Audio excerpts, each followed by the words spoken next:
čia Lina Jankauskienė ir šiandien su jumis sveikinasi Kendu pokalbiai Procesų Pro. Sveiki visi, su jumis sveikinasi pokalbiai Procesų Pro Kendu ir šiandien mūsų tema yra nuolatinis tobulinimas ir Kaizen darbuotojų pateiktų gyvendintų pasiūlymų sistema. Aš esu Lina Jankauskienė ir pas mus šiandien svečiuose yra Vaida Vesalovskienė, daugiametė procesų valdymo ir lean praktikų entuziastė. Tai sveika, Vaida. Labas, Lina, ir sveiki visi, kas mūsų klausot.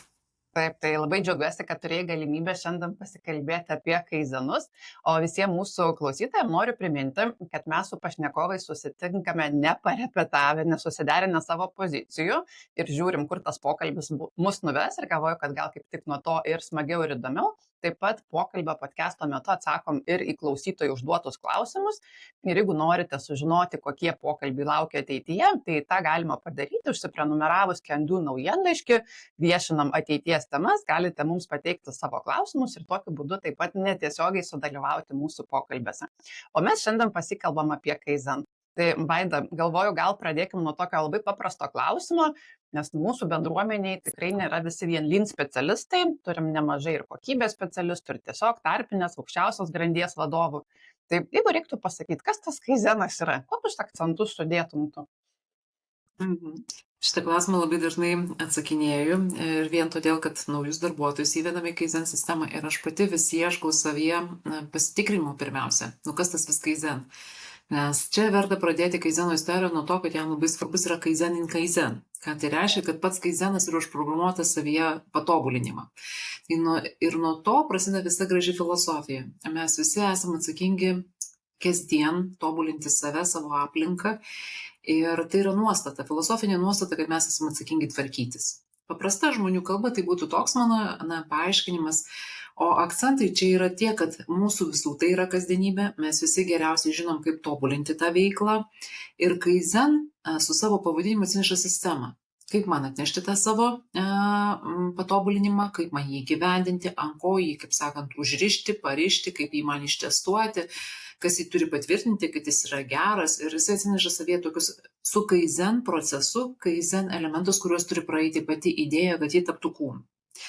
Tai gal daug pasakiau, bet noriu, kaip sakant, užakcentuoti, kad tai yra patobulinimai, didesni, mažesni, čia nuo organizacijos, nuo brandos priklauso, nuo filosofijos, bet tai yra procesas, kaip mes tobulinam savo veiklą, kasdieninį, už kurią esam patys atsakingi. Ir tai yra labai svarbi ta nuostata. Aš esu atsakingas ir aš esu įgalintas tą daryti. Labai gerai. Tai sakyčiau, nuo to pradėčiau. Taip, ir mes iš tiesų jau esam kalbėję ir su kitais pašnekovais apie nuolatinio tobulinimo kultūrą ir apskritai lean, kas tai yra per filosofiją, kaip yra diegiama. Tai Kaizen, sakyčiau, yra labai klasikinis metodas įrankis leano kontekste. Ir šį pokalbį kaip tik norėjau dėl to pradėti nuo šio klausimo, kaip Kaizeno sistemai kokius akcentus sudėtum. Tai aš Vaida labai panašiai sakyčiau, patobulinimų sistema, atvira, vieša, vartotojų draugiška sistema. Čia ko gero yra esminis požymis nuo kitokių praktikų. Tai tarkim, man prieš kokį 11 metų yra tekę matyti organizaciją, gamybos ten cecho pabaigoje yra tokia pasiūlymų dėžutė, metalinė uždaryta ir ten teoriškai galima mesti pasiūlymus, patobulinimus ir, aišku, kad niekas nevyksta. Man tada vadovas sako, Lina, bet mes jau turim Kaizen ir rodo į tą dėžutę. Sakau, ne, jūs neturit Kaizen. Ir matyt, tada reikia kalbėti apie tai, kad yra įvairios praktikos, kurios bando iš darbuotojų surinkti jų kažkokias idėjas, nusiskundimus, pasiūlymus, bet ne viskas turi tuos Kaizeno požymius, apie ką mes šiandien labiau kalbam.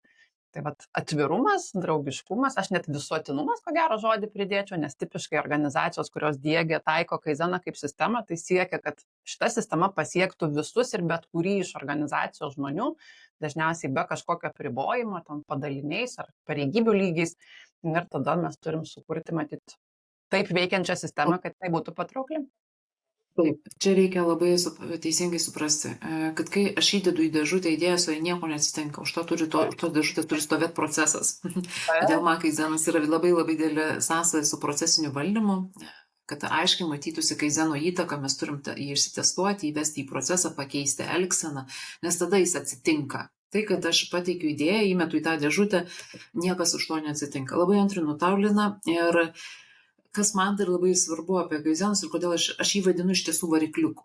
Varikliuką aplinkui sukosi tas visas lynų praktikų dėgymas ir jeigu jo tu neišpildai, iš tiesų jinai tokia tampa bala. O jinai yra ta teisinga tokia ventiliacija, kad mes visada turime būdą protingai reaguoti į išorės pokyčius, protingai reaguoti į veiklos pokyčius, protingai reaguoti į kultūrinius pokyčius viduje. Ir tai yra įgalinimas veikti pačių žmonės. Čia labai noriu pasakyti, kad iš tiesų mano daugiametėj praktikoje kaizenai yra tie ir tas būdas, kuris leidžia žmonėms prisimti atsakomybę ir jaustis įgalintiems. Turiu didelę patirtį, kuomet daroma įsitraukimo tyrimo ir visuomet įsitraukimo tyrimo procentai auga kartais, todėl kad žmonės jaučiasi įgalinti spręsti, jie turi aišku metodą, būdą, procesą, kaip tu jau čia pavadinsi, mechanizmą kažkokį iš tos dėžutės pavadinkim, kuris juos atliepia. Ir vienas dalykas, o kitas dalykas labai svarbus yra, kad žmogus turi teisę pats įgyveninti savo idėjas. Ir čia gaunas to esmė, kad aš esu atsakingas, aš galiu, aš matau rezultatą, aš matau gerėjantį gyvenimą, mane motyvuoja, mane įgalina ir tai yra iš tiesų labai džiuginantis reikalas. Kaip galvoju, tas įgyvendink pats, čia privalumas ar trūkumas kaizenų sistemai? Tai čia kaip visada, iš kurios pusės pažiūrėsi. Negaliu sakyti, kad priima visi su džiaugsmu tą idėją, tą mintį, kad žiūrėk, tu pats turėsi ir padaryti. Bet aš visada sakau, žiūrėkite, tėvynę mylim darbais. Aš tų idėjų turiu fantastiškų labai daug, bet labai skatinu pačių žmonės prisimti atsakomybę ir padaryti. Žinot, ir tai yra labai svarbi kompetencija. Kodėl? Viena iš svarbiausių, apskritai kalbant apie darbuotojų kompetenciją, tas get shit done, gražiai gal sakau, bet lietuviškai tai yra padaryk, paimk reikalą ir susitvarkyk. Vienus motyvuoja, kitus demotyvuoja, bet aš sakyčiau, iš organizacijos perspektyvos tai yra labai didelė nauda. Ta reikia atstovėti, tai nėra paprasta. Geriau yra faina visiems pasakyti, kad pasaulis blogas, pažiūrėkit, tvarkykit jį už mane. Ne. Mes sakom, taip jis blogas, bet dabar einam pasitvarkyti kartu. Ir čia yra svarbi ir vadovų lyderystė. Jis gali paimti už rankos ir sakyti, žiūrėk, einam kartu, išbūkim tame. Taip, aš tau padėsiu. Ir visas kompleksas tada susilipdo į sistemą. Taip.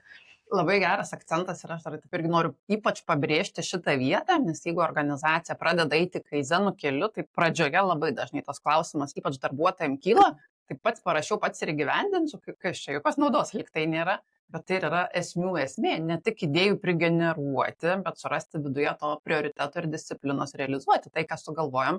Ir ne tiek dalinti pasiūlymus kitiem padaliniam, kiek atsigręžti save į savo darbo vieto procesą ir čia inicijuoti tuos pasikeitimus, nes iš tiesų kartais labai noras priregistruoti, pavyzdžiui, ten IT kaizeną. Tuo galėsim prie to sugrįžti ir padiskutuoti, kaizenai čia ar ne kaizenai.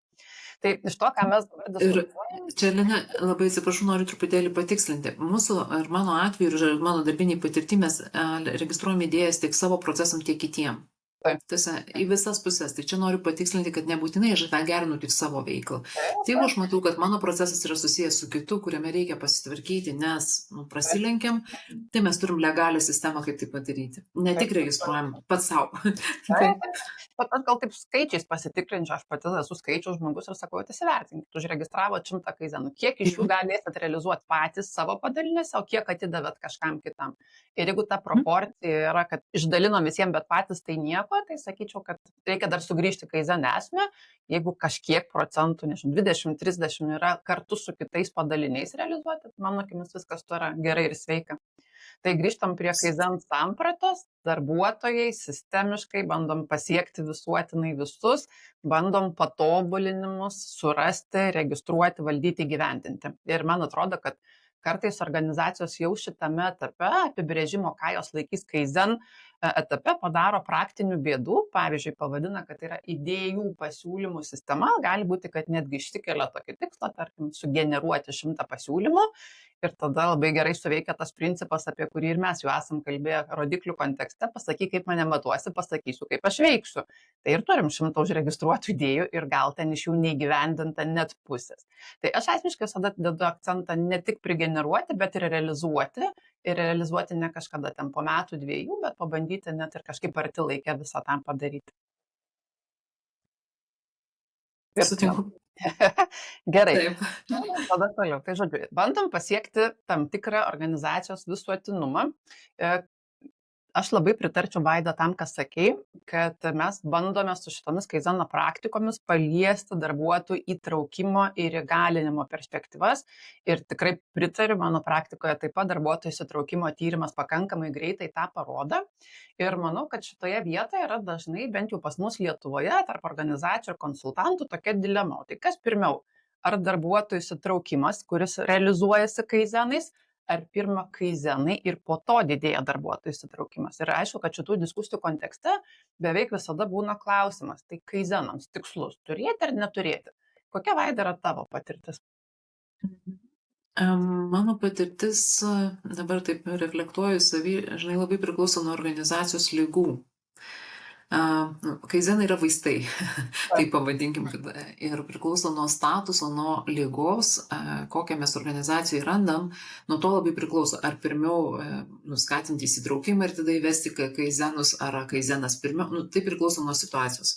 Tai čia vienareikšmiško atsakymo nėra. Aš visada labai kviečiu vadovų komandą įsivertinti ir nestatyti kaizen kaip tikslo. Kaizen yra priemonė pasiekti kažkam. Tai reikia įsivardinti, ką mes norim pasiekti ir tada galvoti, ką darom pirmiau, ką antriau ir tada labai aiškiai nugula planas. Čia vienareikšmiško patarimo neturiu, sakau, reikia pasinagrinėti, dėl ko mes tai darom. Dabar atliepiant kitą klausimo dalį. Aš gal patikslinsiu, ar verta kaizeno tikslą kelti darbuotojams, pavyzdžiui, kiekvienas po vieną per metus arba kažkokį kitą skaičių įrašyti. Vėlgi priklauso nuo brandos. Žinot, pačiai pradžiai, tam, kad mes kaip organizacija tam skiriam dėmesio, aš labai palaikau kelti tokį tikslą. Bet ne vienetais, o labiau, aš sakau, labai myliu, valandom valiuta, kurią mes taupom. Nes gali organizacijos įvairiai pasirinkti. Trukmės gali ten. Mes, pavyzdžiui, dažniausiai su manim dirbantis vadovai turi trukmės. Nes procesų trukmės yra labai paprastai paskaičiuojamos, lengvai randamos žmonės. Ir tai nereiškia, kad mes čia kaip vaistiniai milimetrais matuosim. Pradėkim nuo jausmo. Jaučiu, kad taupysiu va tiek. Kažkokių tikslumų tų valandų. Bet tai atsiranda tokia disciplina. Man labai svarbu tai, kad apskaitai tikslo nereikia, metinio tikslo, veiklos tobulinimo tikslo, darbuotojų nereikia suprasti, kad mes čia keliam tikslą kaip tikslą. Mes sakom, kad teiksim tam dėmesį, kad mes fokusuosim, kad mums tai yra svarbu. Tai aš labiau dėčiau į tokią komunikaciją ir į tokią nuostatą vertę, negu kaip tikslą, kad mes įrašom. Tu gali turėti tikslą, apskaitai, nežinau, priklauso nuo organizacinės kultūros, kiti neturi tikslų. Bet jie gali užsirašyti apie tai, kad mums tai yra kasdien svarbu, mes matuosim ir tai irgi atsitiks. Čia yra forma, kaip organizacija savo lysnoj pasirenka, ar metinį tikslą, ar lyno rodiklius įsideda, lyno lentas įsideda, ar tiesiog į savo viziją įsirašo, kad mūsų veiklos tobulinimas yra svarbu ir mes matuosim. Čia yra jau būdas kaip. Bet labiau gal pasakyčiau teigiamai ir atsakau teigiamai tikrai, kad reikia organizacijai pasisakyti apie tai, kad tai mums yra svarbu. O jų būdas, ar tai metinis tikslas, ar kažkaip kitaip, tai yra pasirinkimas kultūriniam dalykė. Tikrai žinau organizacijų, kur neturi metinių tikslų, sako, mes turim padaryti darbus ir viskas, bet gali būti, pavyzdžiui, jeigu mes sakom padaryti efektyviausių būdų, tai bus mūsų kaizen prioritetas, kad mes efektyvinsim veiklą ir tą darysim. Čia kaip jau išsiversim. Tai taip, Lina, atsakau, tikrai manau, kad pasisakyti, kad mums tai yra svarbu, prioritetas yra svarbu ir tu kaip vadovas pasisakai savo valią, labai aiškią poziciją, apie ką mes dirbsim. Sąžininkai sakant, aš per savo darbinę praktiką, kiek jau čia 11 metų beveik, praktiškai nesu sutikusi tokios brandos organizacijų, kuriuose būtų jau įsitraukimas ir kaizenas yra paliktas be tikslų, be atskaitomybės, be rodiklių ir tikimės, kad suveiks. Gali būti, kad šiek tiek veiks geriau negu pas kitus, bet man atrodo, kad tos disciplinos čia kritiškai reikia. Ir jeigu jos nėra, mes vis tiek, ne japonai ir ne vokiečiai, mes esame kitokios kultūros šalis ir organizacijos, mūsų taip pat truputį kitokios. Kai nėra susitarimo, prieinam prie labai keistų išvadų, ar kaizenas veikia ar neveikia. Ir aš sąžiningai sakau, man yra tekę konsultuoti tokią organizaciją, kuri pasikviečia į svečius ir sako, pas mus yra veikianti kaizeno sistema, mes norim ją sustiprinti. Ir aš sakau, bet rodykit, kaip jinai veikia. Sako, mes per metus įgyvendinom 2 pasiūlymus. Sakau, pas jūs neveikia kaizenas. Jūs turit formą, kažkas atsitiktiniu būdu užrašėt. Nėra požymio, kad veikia. Ir man asmeniškai tikrai veikianti pasiūlymų sistema yra tada, kai mes pradedam pasiekti kažkokį reikšmingą kiekį. Tai, pavyzdžiui, jeigu organizacijoje yra 100 žmonių ir jūs jau įgyvendinot per metus laiko 50 pasiūlymų, 100 arba daugiau, tai tikrai veikia sistema. ten paskui jau galima privedinėti, ar kiekvienas po vieną, ar kažkas 10, kažkas nieko neįgyvendino, bet tai jau dažniausiai yra reikšmingas kiekis. Ir ką dažnai mes kalbam su įmonėms, organizacijom, pokyčių valdymo kontekste, kad entuziastų, tie, kurie yra įsigalinę ir įsitraukę ir labai asmeninės savybės yra stiprios, jų tipiškai yra apie 12-15% organizacijose. Tai jeigu mes sukūrėm Kaizeno sistemą ir iš 100 žmonių gavom 15 pasiūlymų, tai mes ne per Kaizeną kol kas važiuojam, mes važiuojam iš asmeninio entuzijazmo. Ir vat kaip išjudinti visus likusius 80-90 žmonių šitoje organizacijoje, mums jau reikia truputėlį kitų praktikų, ne tik patį Kaizeną kaip lentą arba registrą pakabinti, reikia pradėti valdyti šitą vietą. Tai Vaida, panašu, kad ir tu tą patį sakai. Aš asmeniškai tikslų, rodiklių visai nebijau, čia gal tik tai yra techninis klausimas, ar tai yra padalinio tiksluose, ar tai yra asmeniniuose tiksluose, ar tai yra tiesiog iškomunikuotas garbės toks susitarimas, kad visi bent po vieną. Ir mano klientų tarpe yra tikrai buvusių organizacijų, kurios sako, Lina, bet čia yra prievarta. Nu, sakau, gal ne prievarta kiekvienam po vieną per metus įgyventi, tai rasit gal to laiko ir to dėmesio. Čia prioriteto klausimas tada yra. Jo, čia yra, sakyčiau, neteisinga tikslų apskritai kaip sistemos, jeigu galim kiek nukrypti nuo temos, interpretacija. Kai yra sakoma prievarta, arba duokim megztukus, ten saldainius, ten koinytės už tos kaizenus. Sakau, žiūrėkit, jūs turite suprasti, kad kaizen yra kasdienė darbo dalis. Ir mes megztukų, koinyčių, sausainių, saldainių neduodam už tai, kad jis padaro savo pagal darbą pobūdį priklausomus užduotis. Tai čia yra kasdienio darbo dalis ir aš nepalaikau apskritai jokių koinyčių, ten knygučių, sausainių ar kažko. Ta prasme, mes, nebent su sąlyga, jeigu ta organizacija už viską duoda, yra sistema ir tada tu įtėp, bet tokių nemačiau. Dažniausiai kažkodėl veiklos tobulinimas tokį, pažaiskim žaidimą. Nuotaiką paima. Tai čia nėra žaidimas, čia yra kasdienio darbo dalis. Ir tas labai svarbu komunikacijų, kai vadovai pradeda ir toliau tęsia tą discipliną. Mes turim tą žiūrėti kaip į kasdienio darbo dalį. Ir kaip jeigu mes nustatom kasdieniai darbo daliai kažkokį prioritetą, tai čia turi būti prioritete. Ir tik vadovo klausimas, kaip jis tą prioritetą nustato. Metinio tikslo formuluoti, asmeninio, ta prasme, klausia nuolat, matuoja. Čia yra jau vadovo klausimas, organizacijos klausimas. Bet tikrai labai nepalaikau jokių koinyčių, megztukų, nežinau, bet ko. Tai iš manęs visi juokia, sako, Vaidai, normalūs procesistai tai duoda. Tai, ne. Aš manau, kad tai yra kasdienio darbo dalis ir su žmonės gerbiam ir mylim už visus darbus vienodai. Taip. Aš asmeniškai, tiesą sakant, labai panašiai sakyčiau, mane gal šiek tiek erzina Kaizeno kortelėse taškų skaičiavimas, tai netrukus sugrįšim prie šitos vietos. Bet labai globaliai pasižiūrėjus, mes savo organizacijose dažnai turim įvairių praktikų, pavyzdžiui, procesų tiesiog standartizavimą, tarkim, arba rizikų valdymą. Ir man tada atrodo kažkaip keista, kad už kažkokias dalis mes gaunam prizų dovanų, už kažkurias kitas ne. Ir tada tarsi vientisumo pritrūksta. Tai aš asmeniškai lygiai tokios pačios pozicijos kaip ir tu, Vaida, laikausi, kad tai yra darbo dalis, tai nėra šalia darbo, tai nėra savanorystės principas, tai nėra už prizų dovanas ir už finansinę motivaciją, kas šiaip irgi organizacijose gana dažnai kaip klausimas iškyla, kiek eurų duoti už Kaizeną, tai aš sakau, neduoti. Ir gaunu skepticizmo tikrai už tokią poziciją, bet mano darbinė praktika labai aiškiai rodo, kad jeigu Kaizenai neveikia, tai net ir davus eurų už Kaizeną, kažkiek tai negyvendinus, nežinau, 15-40, jie vis tiek neveiks, nes priežastis yra nepašalintas. Ir priešingai, jeigu veikia, tai tada ir eurų nebereikia, nes yra kita motivacija, bet ta, kad darbo dalis yra galvoti apie tai, kaip mums čia sekasi. Tikrai taip. Ir galiu pasakyti receptą, kas tikrai veikia, tai tikrai veikia vadovo pavyzdys. Aš dirbu visada su visa organizacija, nesuprantu lyno dalimis organizacijų, ten vienam padalinį diegiam, kitam nediegiam, ne, mes visi dirbam ir turim dirbti. Tai galiu pasakyti, kad sėkmės iškart matosi per padalinius, kur vadovas, jeigu gerina veiklą, jis pats tą daro savo dienos rutinoje, jis turi kasdienio veiklos tobulinimo praktikas.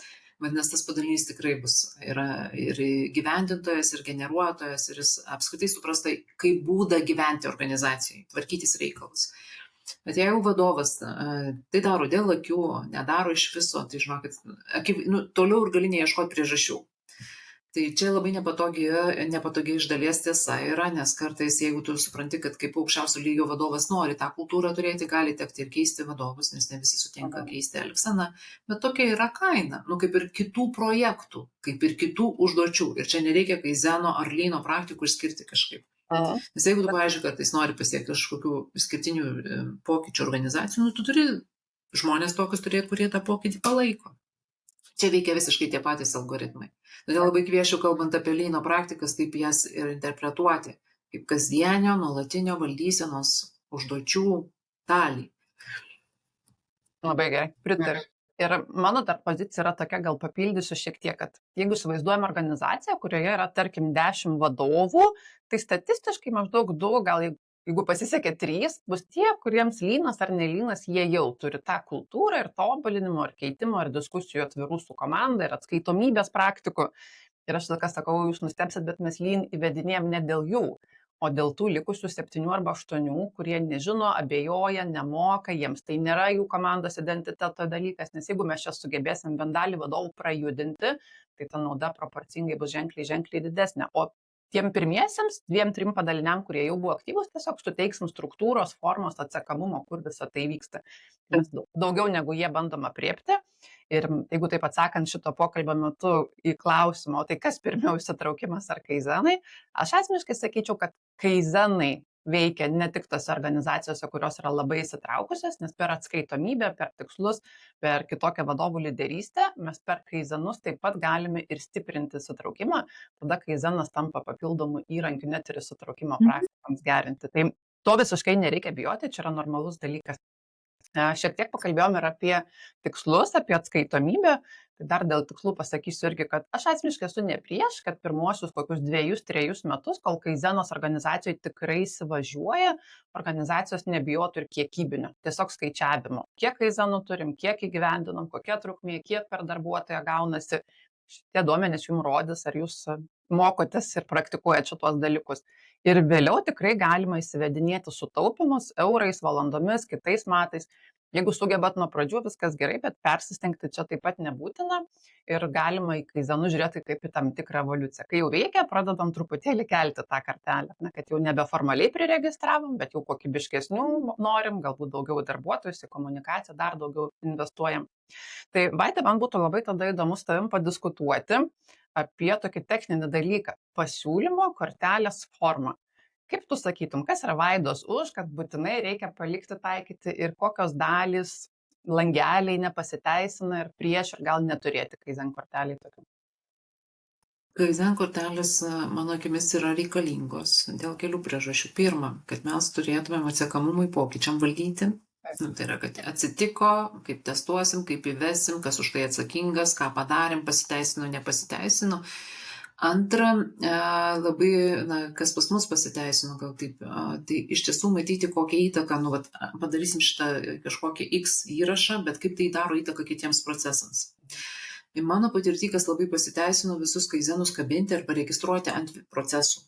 Taip mes neturim jų visų standartizuotų, bet turim pavadinimo lygmenį, proceso vadovų lygmenį ir tada proceso vadovas gali tuos kaizenus susirinkti ir matyti, juos planuotis. Mes turim kaip darbų backlogą vadinamą, nes jis gal mato, pavyzdžiui, šitą gali priparkuoti, nes tuo ateis kažkoks pokytis, sistemos neverta diegti ir panašiai, jis turi darbų užduočių eilę. Ir trečias dalykas, kas man labai pasiteisino turėti kortelę, tai iš tiesų viešumas. Kiti panaršo, paskaito, turi tokį kaip žinių bazę, kas veikia, kas neveikia, o šitas įvyko, o gal šitas yra įdomu.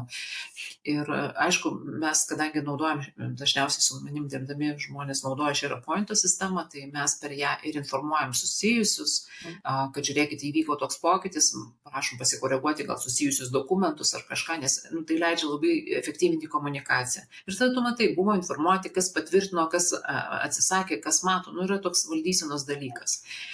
Aišku, po COVID mes viską tą darom elektroninėje erdvėje, bet tiesą sakant, aš neturėjau ir kitaip. Aš niekada neturėjau popierinių lapų, man pasisekė matyti taip, kadangi toks sektorius dažniausiai būdavo.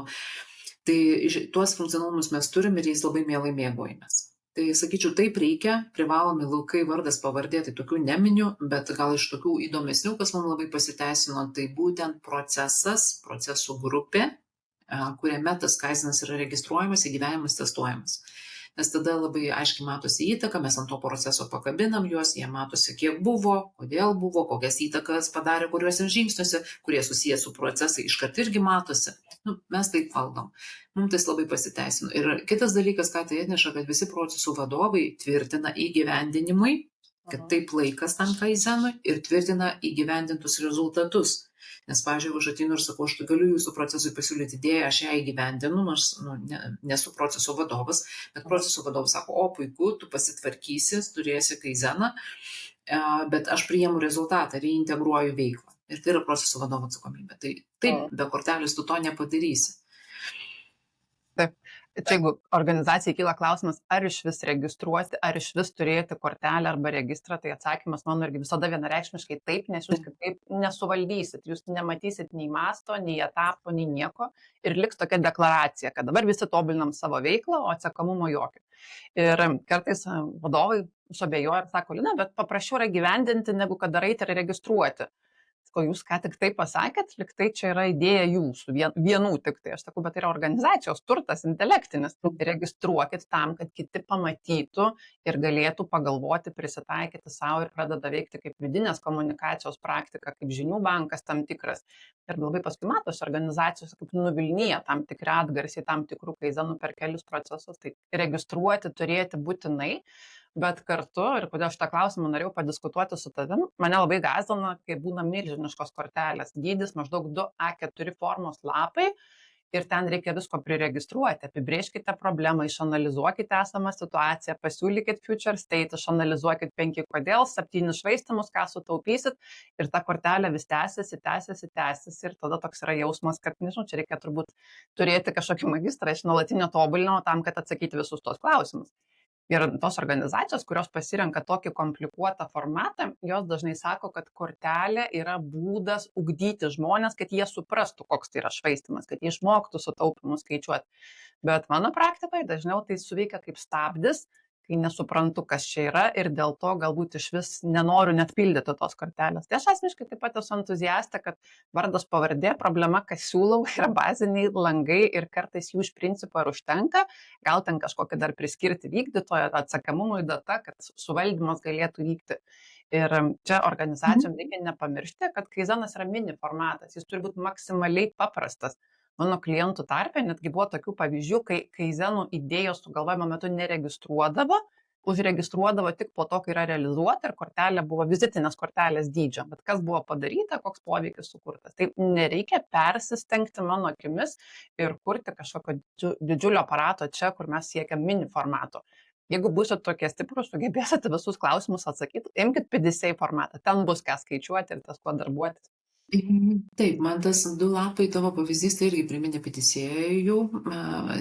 Tai pas mus irgi tikrai paskutiniai darbiniai patirtiniai numirė PDCA būtent dėl to, kad žmonės neturėjo gebėjimų paskaičiuoti. Jeigu, ta prasme, turi stiprų koordinatorių, moderatorių, kuris tą geba, tos komandos išeidavo ir turėdavo, bet iš tiesų, ką aš noriu pasakyti, jeigu tu turi tokią kortelę didelę, ir tarkim, darykim prielaidą, kad organizacijai tai yra labai reikalinga pritaikyti kažkokius superinius ten metodus, nežinau, ten dėl kažkokių rizikų valdymo, čia kiekviena yra. Tai labai pirmą reikia išmokyti žmonės.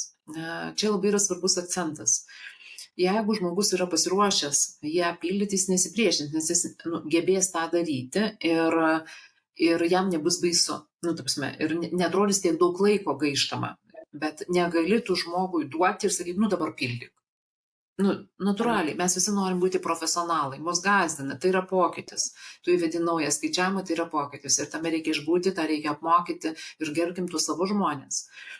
Ir sakau, visada, jeigu jūs turit poreikį kažkokiam laukui, tai kur naudosit šitą informaciją?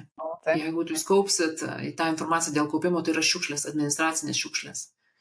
Jeigu už to lauko per kažkiek x dienų jūs nepadarot jokių tendencijų, jokių analizių, jokių išvadų, nebeverskit nieko pildyti. Tikrai, kalbant apie mano atveju asmeniškai, tai mūsų dauguma laukų užsipildo automatu. Tikrai, vardas, pavardė, padaliniai, ten visi datos, iš karto pasiūlo standartinius laukus. Mes papildomai savo kortelėje turime integruotus tvarumo elementus, nes kaizenų sekam ir per tvarumo prizmę, tai yra kiek prisidedžia prie sričių. Tas labai man patinka, nes manau, kad tvarumas turi būti integruotas į mūsų visus procesus, tai neturi būti kaip papildoma veikla. Ir gal iš tokių įdomesnių mes šiemet įsivedėm naują lauką kaizen kilmė. Labai diskutavau su savim, ar mums reikalingas, bet taip norim sekti būtent gembų generaciją ir pačią idėją kaip idėją. Ir čia mūsų vadovai, kadangi eina į Gembą vizitus, jie nori pasižymėti, kad jų kaizenai yra gimę iš Gembų, iš būtent jų atnešimo generacijos, tai va šiemet įsivedėm naują lauką. Nu ir kol kas jis pasiteisina, nes labai visiems įdomu, kad va buvo tiek ir tiek Gembų ir va jos buvo rezultatyvios, nes padarėm tokius incidentus ir kaizenus ir atradom, ką pasutvarkyti. Nu, tai va, bet čia toks, sakau, labiau tai, kad vadovus skatinti ir motyvuoti, didinti generaciją per Gembų įrankį. Nes jie naudojam tikrai, bet, nu, žodžiu, toks kol kas pasirinkimas. Bet šitie metai yra pirminiai, tai vat gal tokie išskirtiniai laukai, kur mums yra nauja, o visa kita kortelė yra tikrai tipiška. Ir daugumą užsipildo automatu, valandą skaičiuojam nelabai tiksliai, jokių netaikom matematinių statistinių modelių, bet žinokit, šiaip galiu pasakyti panašiai ir visi taip jaučia. Labai retais atvejais, kada jau ten prašauna visiškai pro šoną. Nes, nu, tikrai... Aš iš tiesų labai galvoju, kad yra svarbu mažojo kaizeno patobulimo neapsunkinti, nes jo esmė yra kitokia. Man yra tekę matyti socialinėje erdvėje, net ir Toyotos tinklo įmonėse iki šiol gyvuoja kaizenai, kur kiekvienas darbuotojas po keliolika per metu ir patys kaizenai nėra labai reikšmingi sutaupimai, ten dažniausiai kelių šimtų eurų ribose. Bet viskas gerai, mes ir bandom per kiekį sukaupti pakankamą sumą, pakankamus sutaupimus. Tai Vaida, ką girdžiu iš tavęs, man tiesiog džiaugsmas mano ausim, man labai patinka integracija tarp vadybos praktikų ir su tvarumu ir su Gembom ir su kitais dalykais. Tai, ką minėjai apie procesus, iš viso yra pavyzdinis dalykas. Ir aš gal sakyčiau, kad organizacijos, kai jos nėra stiprios procesinio valdymo prasme, jos kažkaip labai šleivai, kreivai ateina į kaizenus ir dažnai netgi tenka matyti tokių kortelių, kurios yra tokios, pavyzdžiui, nupirkti mums penktadienį obuolių, rašo darbuotojas, arba atleiskit Petrą, arba ten pakeiskit kimėlį kažkokiam kabinetui. Ir taip žmonės bando kažkokius savo idėjas, pasiūlymus sugeneruoti ir jiems nelabai aišku, kad yra procesai, tuose procesuose yra žingsniai, yra švaistimai. Bet mes čia galim tada pakalbėti apie kaizen iššūkius. Aš manau, kad turbūt vienas iš iššūkių, ką Vaida irgi paminėjai, išaiškinti gerai, kas yra patobulinimas, kas nėra patobulinimas. Man labai patinka čia 7 arba 8 švaistimų perspektyva. Jinai kažkaip parodo, ko čia darbdavys tikisi. Bet pabandom pageneruoti, kas Vaidos kelionėje kaizeno kontekste buvo iššūkiai tau. Iššūkis man buvo mastas, gal pirmiausiai. Kas ateina į galvą, tai mastas, kadangi aš turėjau tikslą per kelis mėnesius apmokyti visą organizaciją ir įvesti ir pradėti visoje organizacijoje ir aš esu viena. Tai man buvo mastas, man tikrai, nes visi žmonės iškart ateina pas mane su krūva klausimų ir visų situacijų. Pradedant nuo, o Vaida, man neveikia internetas, baigiant, o Vaida, aš nežinau, ką daryti ir net pažįstu procesą. Tai kai tai nuslūksta, atsiranda kita dalis. Žmonės nesupranta, kokį procesą tvarko. Jie dirba tuose procesuose ir neturi procesinės brandos atpažinti, ką tobulina. Nu, jie sako, aš registruoju kaizeną, Vaida čia man liepia parinkti procesą, kokiam čia dirbu aš. Nu, sakau, ir kokiam tu dirbi, sako, aš nežinau. Nu, ir tada, nu, kaip, o ką sakau, tu tobulini? Nu, sako, aš noriu išmesti kažką, sakau, iš kur nori išmesti, kodėl tą darai? Tai, va, tai yra krūvis man, nes iš tiesų, nu, tų situacijų supraskim tai, kad dažniausiai veiklos organizacijų būna be proto didelės. Nu, ir aš turiu suprasti, kuris yra, kodėl yra, aš nežinau kiekvieno proceso iš esmės. Tai čia gal buvo ta sunkiausia dalis, bet kas man, gal, žinot, tai praeina. Kas man labai malonu, tai kai aš jau atsitraukiu, vis tiek tai vyksta. Aš suprantu, kad tai tampa kultūros ir organizacijos DNR. Ir tada aš galvoju, nu, tai kažką darai gero. Nes jiems tai net buvo, bet per COVID, tarkim, kai pasikeitė rutinos iš esmės, toliau organizacijos tęsia. Ir jie tą daro, ir jie net sako, tu baigtų juokus, šiandien mes turim, mums reikia, ir tada va, tai viską atperta. Tai sakyčiau, džiaugsmas šitoj temoje yra labiausiai tas nupirkimas, kai jie nu, jau kitaip nebegali. Man labai kas dar yra labai svarbu, tai man matyti sekasi gyvenime, tai vadovų palaikymas šitoje temoje. Ir aš labai vertinu tą nedirbtinį taip Vaida, nu patapšnoja ir varyktų. Bet tikrai, nu, ima, daro ir nu, tai labai skatina ir tą patį kaizeną kaip vadybinį instrumentą ir tu supranti, kad tikrai nu, įkvepia tai pačią veikti. Tai gal kiek nepataikau į atsakymą, nu, į klausimą tavo su savo atsakymais, bet nu, taip pat natūraliai tokios mintis gula čia. Bet čia labai gerai. Sakau, tai yra kultūrinis pokytis. Tai yra kultūrinis pokytis, tą reikia suvokti. Ir jis turi visus savo pliusus ir minusus. Visa ta banga visada atsitinka, visada. Ir kiekvienam asmenį, ir komandos kontekste, ir organizacijos kontekste. Ir tą reikia suvokti. Kitas dar kalbant apie kaizeną, kas man yra iššūkis, tai nepamiršti jį tobulinti, kaip kaizen. Aš labai tam skiriu didelį dėmesį kaip lyno praktikų atstovė, nes kaizeno procesas turi reaguoti į aplinką, kaip keičiasi pati organizacija. Ir to reikia nepamiršti. Tai, kad tu sukūrei vieną dieną formą, ne. Tai reiškia, kad taip jau ir veiks visą gyvenimą, nes keičiasi žmonės, keičiasi amžius kolektyve, keičiasi veiklos, tu turi reaguoti. Ir gali atnešti į kaizeno patį procesą labai daug pokyčių ir turi juos laiku pritaikyti, nes tada gali organizacija atmesti vien todėl, kad tas įrankis paseno. Todėl mes turim praktikas, todėl mes, tai kas su manim dažniausiai dirba reguliariai, kartą per metus peržiūrėt lyno praktikas, ar keičiam tikslus, ar keičiam priemonės, ar keičiam technologinės priemonės, ką darome, gal reikia kažkokių papildomų mokymų, gal keičiasi, pavyzdžiui, naujos paslaugos atsiranda, reikia kitaip adaptuoti ir tą reikia vis pasitikrinti. Ir tas labai yra svarbu, kad ir kaip reikalauja laiko, bet turi tame išbūti ir turi pasitikrinti su auditorija, su kuria tu dirbi. Kaip ir su kiekvienu procesu beje. Kas dar labai yra įdomu man apie kaizeną, tai visuomet aš pradedama lipinti šitą procesą, užduodu savo klausimą, ko mes su juo norim pasiekti. Kaip ir su kiekvienu vadybiniu įrankiu. Nedarykit, jeigu nežinot, kodėl darot. Tai kaizeną įskaitant. Nereikia kaizeno dėl kaizeno. Kaizenas kaip procesas turi turėti tikslą, turi turėti rezultatą, turi turėti klientą, turi turėti įeitinius išeitinius duomenis ir tai testavimo turi, viską, jis turi savyje elementus. Bet turi pirmiausia turėti tikslą ir rezultatą. Nereikia, žinot, labai yra lengva užsižaiti, čia pasiūliau, aš įgyvenau ir tada sakau, tai o kodėl visą tai darot? ir čia ranką reikia dėti ir jie yra visada, kartais maloni, kartais ne, žinot, nes kartais reikia kai kuriem pasakyti kaizenam ne, nes yra totalinė nesąmonė. Mes normalūs, mes ir tokių turim. Bet visi tokių turi, tai čia nereikia įvykti. Vaida, kol reflektuosiu, man patiko, ką paminėjai. Aš asmeniškai procesistus, lynininkus kaizeno pradžioje ruošiu tam, kad bus tempas ir bus kiekis. Ir kai, nežinau, pasiruošia komanda, ten tą A4 formos dydžio kortelę su taškais ir su prizais, ir aš sakau, kas visą tai skaičiuos? Tai lyn žmogus skaičiuos, kažkas už kaizeną dedikuotas. Sakau, gerai, aš tą teoriškai įsivaizduoju, kai bus 10, kai bus 100 kaizenų. Ką jūs darysit, kai bus 500, tiek, kiek žmonių pas jūsų organizacijai? Nes resurso tas nepralaidumas ir duomenys, kurie yra kažkoks papildomas, tarsi biurokratinis sukauptas gaminys, kurio mes nepanaudojam, gali būti, kad apsunkina paskui visą kaizenų sistemą. Tai tam kiekiui tikrai reikia pradėti kauptis. Ir aš asmeniškai kiekybinių kaizeno tikslų, ko gero, dar nebijau ir dėl to, kad mes dažniausiai turim tokią taisyklę, kad per kiekį ateina kokybė ir ateina geri, sąmoningi, brangus kaizenai, bet tokie nebus visi ir mes negalim kelti, kad tokie bus visi. Ir man yra tekę matyti organizacijos, kurios sako, mes norim 10, bet labai gerų kaizenų. Tai jos nei to 10 nesukaupia. Ir priešingai, jeigu jūs pasakysit 10 visokių, tai tarpe 100 visokių bus ir 10 gerų. Ir tame eksperimentavime atsiranda erdvės su tom diskusijom. Vaida, iš to, ką pasakėjai, galvoju tokią provokaciją. O kaip tu manai, ar generalinis direktorius turi kaizeną užpildyti, gyventinti? Kilo toks klausimas. Ne, jis neturi. Bet privalo. O ką darytum, jeigu nepildo generalinis kaizeną, neįgyventum? Man taip nėra buvę.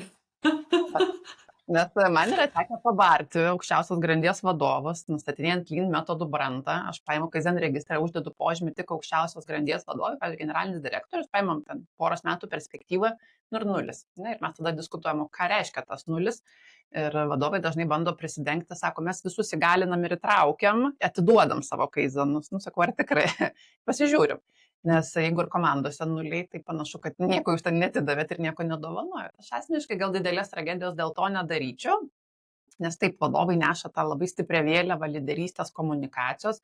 Gali būti, kad jie iš tiesų per įtraukimą įgalinimą išdalina savo pasiūlymus. Bet aš būčiau ne prieš, jeigu ir paregistruotų ir įgyvendintų, tiesą sakant. Žinai, ta prasme, galiu gal nuo tokio irgi provokacinio klausimo, žinai, teiginio labiau ne nuo klausimo pasakyti.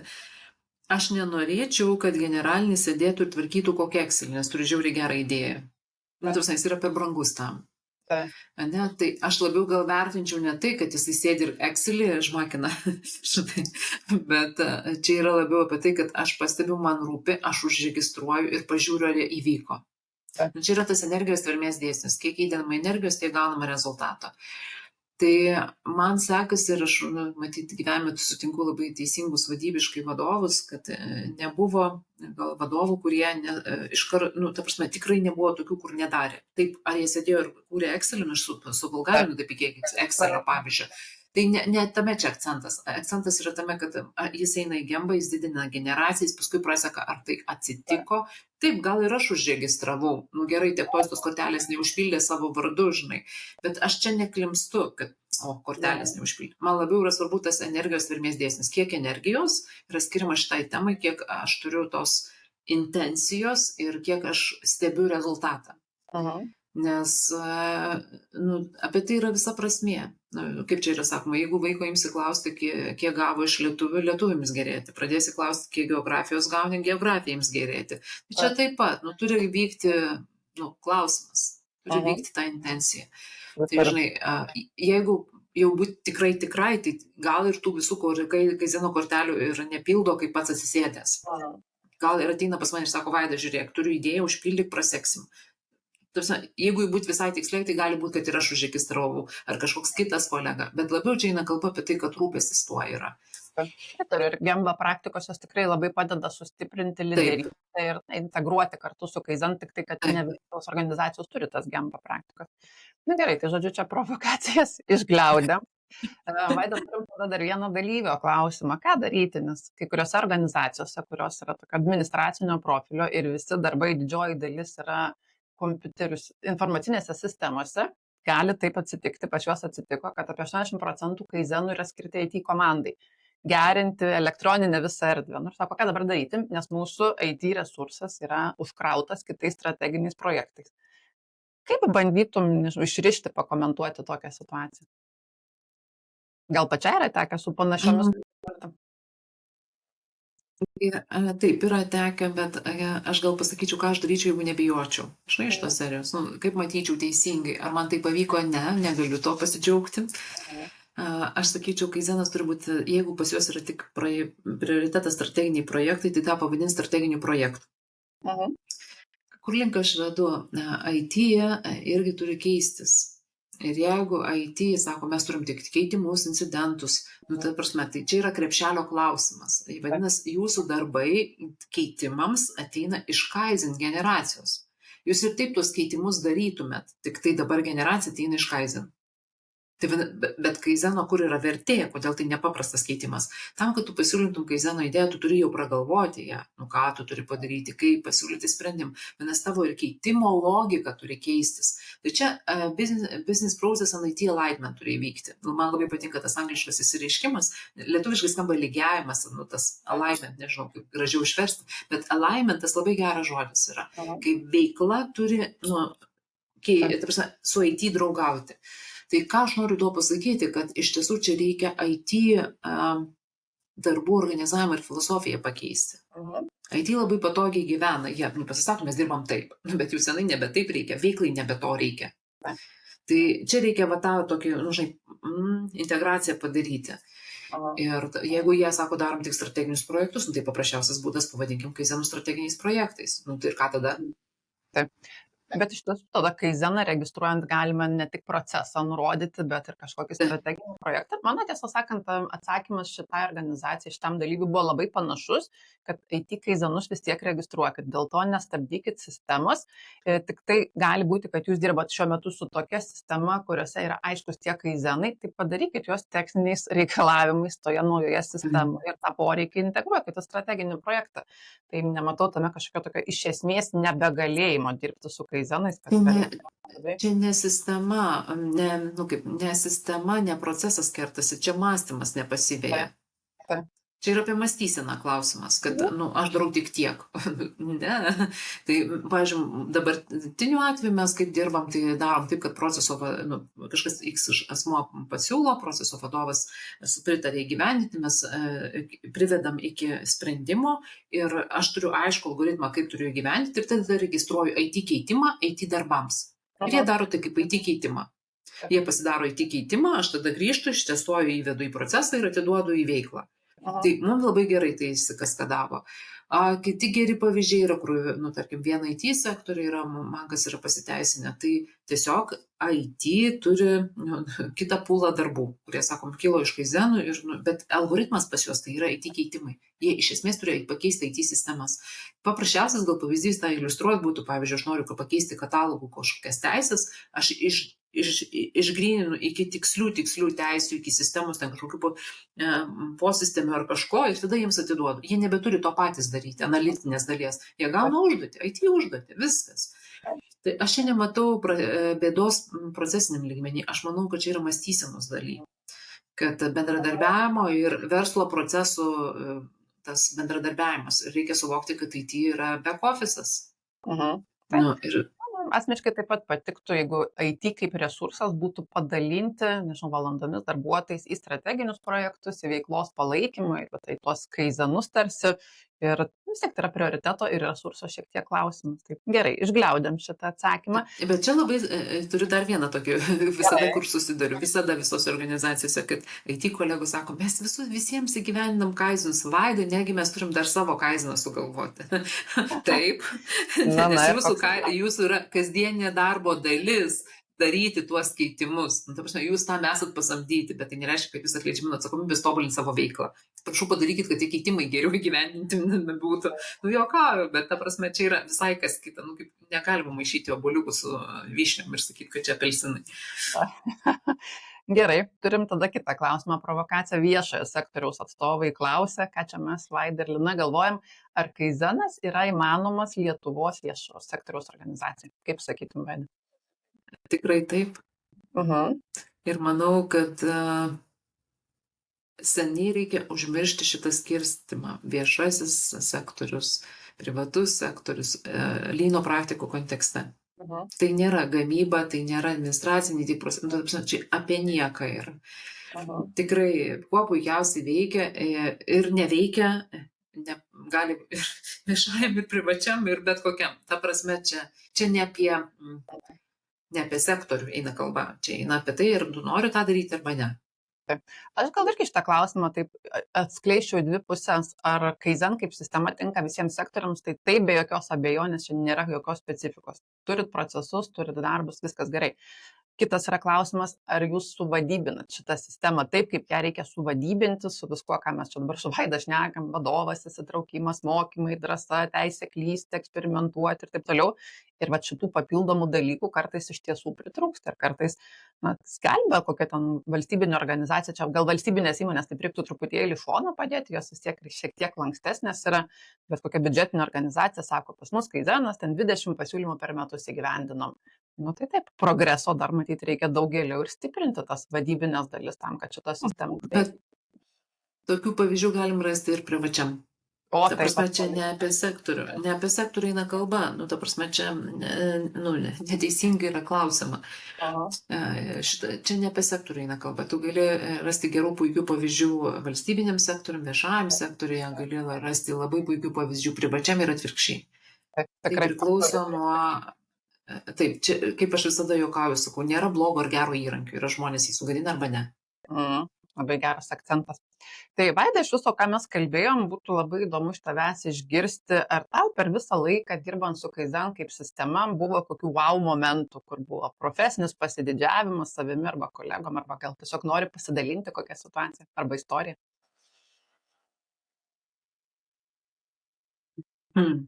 Wow efektas. Man efektas, tai man maloniausias būna, kai aš pamatau žmonės, kurie sako, blemba pavyko. Toks, kad taip, aš kaip žinojau, kad pavyks ir jūs pamatėt. Tai tas pasitenkimas gal yra žmonių veikla. Aš gal pasakysiu egoistiškai, man pačiai labai patinka kaizenas. Man patinka sakyti savo, kad Vaida, tu turi turėti laiko susitvarkyti. Ir man tai yra wow efektas kaizeno. Aš labai visus stengiuosi užkrėsti tuo, kad žmonės, turėkit laiko susitvarkyti spintą namie, langus nusivalyti, ir savo darbuose. Ir tai yra mūsų visų atsakomybė. Tai man labiausiai šitam kaizeno temoje yra tas wow efektas, kai tu pasidarai, I did it. Toks, tikrai geriau man, lengviau man. Ir man tas labai malonu yra. Visko būna, ta prasme taip, būna, kur darai 20 kartų ir nesigauna, normalu yra, bet man gražiausias kaizeno akcentas yra čia. Taip, aš esu atsakingas, taip man pavyko, aš turiu būdą ir va čia mano wow yra kaizene. Sėkmės istorijos, jeigu kalbant, tai man labiausiai patinka, kai užkuri sistemą organizacijų, pirmą kaizeną toje organizacijoje atsiminti. Tą pirmą žmogų, kuris išdrįso į tą sistemą įeiti, užregistruoti, atsisukti į tave ir sakyti, aš gerai padariau, tu sakai, taip gerai. Tai tuos žmonės, nes aš turėjau keletą patirčių skirtingos organizacijos per savo ilgametę karjerą, tai tuos žmonės atsimenu dieną naktį, kiekvienoje organizacijoje turiu po savo pirmą, kaip sakant, tai man tai patinka. Pritariu, man irgi labai patinka ta pirmo kaizeno drąsa, gal pavadinkim, pasidarinsiu ir savo wow momentų, man rodos, gal ir kitose pokalbėse esu minėjusi iš viso to, ką aš darau savo profesinėje veikloje, man labai didelį pasitenkinimą teikia būtent po 7 švaistymų, po lean invado pirminių tų mokymų, kaip pasikeičia kai kurių dalyvių žvilgsnis. Ir aš taip interpretuoju, kad ateinam į mokymus, dažnai startuodami gal su lyno praktikom, su kaizenais, įsivaizduojam, kad čia sunku, sudėtinga, nėra laiko, skubam ir čia nieks nesutvarkė ir vadovas, ir vaida procesistai ten neskyrė dėmesio. Ir tada kažkoks toks su 7 švaistymais ateina jausmas, kad bet tai čia gali naujai pasižiūrėti savo veiklą ir tu gali keisti, tai nėra nekvestionuojama ir dabar visi bandysim tą padaryti. Ir tiesą sakant, tas pasikeitęs žvilgsnis, tas matymas naujai savo dalykų ir tas supratimas, kad tai čia yra taip pat mano darbo dalis, man jis labai patinka. Man atrodo, kad tai labai stipriai yra susijęs su tuo įgalinimu, apie kurį mes ir šiandien kalbėjom. Ir tada kaizenai jau jie ir pradeda judėti panašu. Mes turim privalomus mokymus naujokams ir visiems darbuotojams absoliučiai pravedam visada tokius, kad darom tokią užduotį. Duodam proceso schemą, tarkim, personalo atranka, ar kandidato paieška, yra kokią universalę, kur tinka visai auditorijai, dažniausiai mokymai vyksta po 40-50 žmonių. Ir aprašom, kviečiam surasti švaistymus. Aišku, prieš tai pristatai, nes jau mokai ir sakau, dabar paimkite schemą ir suraskite. Ir visi taip lengvai randat. Čia transportavimas, čia laukimas, čia klaidos, o čia yra vėl koks nors ten vėl kitas. Ir jie puikiausiai apibrėžia ir pažymė, kuris švaistymas yra. Po šito pratimo mes aptarim, kokius jie randa, o antra pratimo dalis būna tai, kad mes duodam, sakom, idealią schemą, to pačiam, tarkim, atrankos vėl, ir sakom, pridėkit švaistymų. Sakau, čia gali būti pavyzdžiai. Sakau, pavyzdžiui, paskambinkit papildomai kandidatui, ir įdėkit žingsnį, ir užrašykit švaistymas, ten kažkoks vyks. Arba nusinti vienam derinimui, kitam derinimui, ir dar trečiam derinimui. Tai sakau, koks švaistymas, ten toks, ten transportavimas, laukimas, ir jie prideda žingsnių, arba sukurti papildomą Excel ir suvesti rankom kandidatus. Įdeda žingsnį ir pavadina švaistymu. Ir jie visi padaro tą schemą, tarkim, iš 20 žingsnių 50 ir visi džiūgauna. Ir aš visiems pasakau tokį komentarą. Sakau, žiūrėkit, jūs skiriat vienai ir kitai užduočiai po 10 minučių. Nes tiek trunka darbas grupė. Ir jie ten su tokiu entuziazmu klega, juokės ir panašiai. Ir sakau, tik nuo jūsų priklauso, ar jūs renkatės procesą tvarkyti ar gadinti. Ir jūs visi viską galėjo. Nebuvo nei vieno žmogaus, kuris nesugebėjo įdėti ir išimti. Yra tik noro ir intencijos klausimas. Tai po šito pratimo visada sakau, dabar sėkmės tvarkytis gyvenime. Ir sakau, mane aiškinkit, kad neturit kaizeno, nes puikiai visi tą padarė. Ir čia man patinka šitas pratimas, nes irgi patiriu tą patį, ką tu, Lina, pasakoti. Čia tai viskas lengva? Taip, sakau. Ir kartais žmonėms reikia padėti, pažiūrėti, kaip jie veikia. Ir todėl aš kartais ateinu, sakau, Vaida, aš nerandu kaizeno, aš ateinu pas juos į gembą, pažiūriu, kaip jie dirba, išdėstu ir sakau, žiūrėk, dirbi taip. Ir aš tikrai nežinau, kaip tu turi dirbti, nes aš nesu tos srities atstovė. Bet tu gali rasti pat savo veikloje tų gerinimo mažų galimybių, kur, tėvai, mes visi norim dirbti gerai. Mes visi norim būti profesionalai. Ir tai yra ta puikiai proga pažiūrėti į save iš šono ir susitvarkyti ir tiesiog nedaryti nesąmonių daugiau. Taip, tikrai kartais toks jausmas, kad reikia tiesiog garsiai pasakyti, ką mes čia darysim ir kad galėsim daryti. Tai Taip, labai sutampa mūsų taip. momentai. Vaida, galvoju, kad labai prasmingas ir įdomus gavosi mūsų pokalbis. Ar pabaigai dar turi kokią temą arba akcentą, kur gal nepaklausiau, bet dar tau kirba mintisi? Paskutinis akcentas mano yra toks, kad labai noriu pakviesti procesų vadovus dalyvauti Kaizen procese. Jie yra labai svarbus ir pergalvojant tą Kaizen ir integruojant ir paskui jį palaikant ir išgyvenant tą pokytį, nes aš kai gyveninu idėją ir jeigu nesu to proceso vadovas, aš padarau darbus. Bet tam, kad it will happen, tai yra atsitiktų, pasklistų, proceso vadovo rolė yra labai svarbi ir tai nebūtinai sutampa su tiesioginiu vadovu. Ir va čia yra visa ta magija, ta lyderystė, kuri atsitinka, kai proceso vadovas tikrai mato savo atsakomybę čia. Labai noriu pakviesti procesų vadovus tą išgirsti. Jūs turite rūpinti savo procesu. Ir ta atsakomybė nėra tokia, kad jūs turite rūpintis, rūpinkitės. Ji labai išreikšta yra konkrečiais darbais. Ir juos turite įtraukti į savo rutiną. Tai turi tapti jūsų rutina. Ir tas funkcinis valdymas, kuomet nuo jo nueini, pakeisti į procesinį valdymą savo matymą, yra irgi jums pokytis. Tai labai kviečiu tą užsirašyti, kaip sakant, į dienotvarkę ir imti tai daryti kaip discipliną. Nes keistis reikia laiko ir įpročio.